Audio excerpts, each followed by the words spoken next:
বদরের প্রান্তরে 1000 সৈন্যবাহিনী, তলোয়ার অস্ত্র শস্ত্রে সজ্জিত ঘোড়সাওয়ার বাহিনী। বিশ্বনবী গেলেন 313 জন নিয়ে, তলোয়ার নাই, ঘোড়া নাই, কিচ্ছু নাই।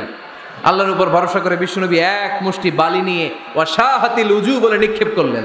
মুহূর্তের মধ্যে প্রতিটি ধুলিকণা বালিকণা কাফেরদের চোখের ভেতরে ঢুকায় দিল কে?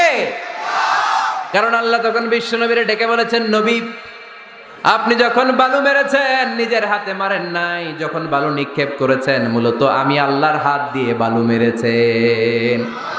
ওমা রামাইতা ইয রামাইতা ওয়ালাকিন্নাল্লাহা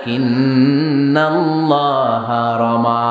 যখন আপনি বালু মেরেছেন, এক মুষ্টি বালু যখন কাফেরদের চোখে নিক্ষেপ করেছেন নিজের হাতে করেন নাই, কেমন যেন আমি আল্লাহ আমার হাতে বালুটা নিক্ষেপ করেছি। আপনি শুধু বালু নিয়ে নিক্ষেপ করেছেন, আর প্রতিটি ধুলিকণা বালিকণা আমি প্রতিটি কাফেরের চোখের ভেতরে ঢুকাই দিয়েছি। পড়েন আল্লাহু আকবার। আপনার সামনে যদি 500 জন লোক দাঁড়ায়, গাইবান্ধার এক চিপা থেকে আপনি বালু নিয়ে যদি এরকম মারেন ওদের চোখে, 500 জনের চোখে লাগবে নাকি? কয়জনের চোখে লাগবে? কয়জন? কয়েকজন, 2-4 জন, 10 জন, 15 জন, 20 জন, 500 জনের চোখে লাগবে।